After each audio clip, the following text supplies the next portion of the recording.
मित्रांनो नमस्कार, जय महाराष्ट्र। अखेर वारे फिरले आणि सत्य हळूहळू समोर यायला सुरुवात झालेली आहेत।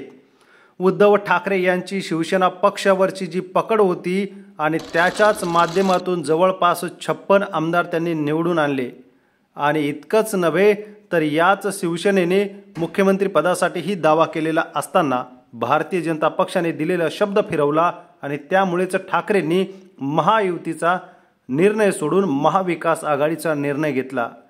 ज्या मित्र पक्षाला 25 वर्ष साथ दिली, सत्तेमध्ये सर्वात मोलाचा वाटा दिला, त्याच मित्राने शिवसेनेला डावलायला सुरुवात केली आणि उद्धव ठाकरे यांचं महाविकास आघाडी सरकार स्थापन झालं। हेच देवेंद्र फडणवीस आणि भारतीय जनता पक्षाच्या दिल्लीश्वरांना बघवलं नाही आणि त्याच ठाकरेंना हरवण्यासाठी महाराष्ट्रामध्ये वेगवेगळे राजकीय भूकंप घडवायला सुरुवात केली।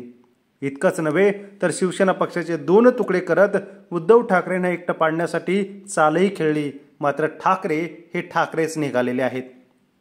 तर दुसरीकडे भारतीय जनता पक्षाचं सरकार येता राहिलं आणि इतरांवरती आरोप करता करता भारतीय जनता पक्षाचे नेतेच अडचणीत येऊ लागलेले आहेत।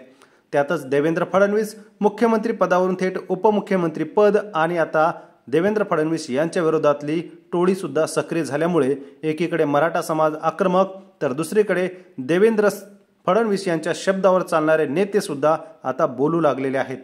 भारतीय जनता पक्षाचे नेते किरीट सोमय्या 2014ला उद्धव ठाकरेंच्या विरोधात बोलले आणि त्यांना तिकीटही नाकारलं, तर 2019 मध्येही त्यांना निवडून येता आलेलं नाही।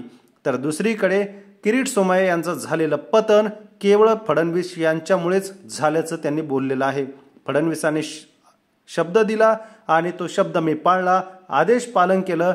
उद्धव ठाकरे यांच्यावरचे आरोप आणि त्यांचं सरकार घालवण्यासाठी सर्व काही झोकून दिलं, मात्र आज मला काय मिळालं?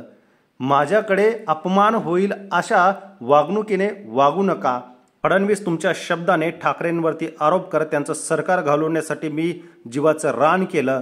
ठाकरेंची काय चूक होती? इतरही आता ज्यांच्यावरती आरोप केले ते आपण घेतलेले आहात आणि आता माझ्यावरती अन्याय करता, माझा अपमान करता असे खडे बोल सोमय्यांनी सुनावलेत।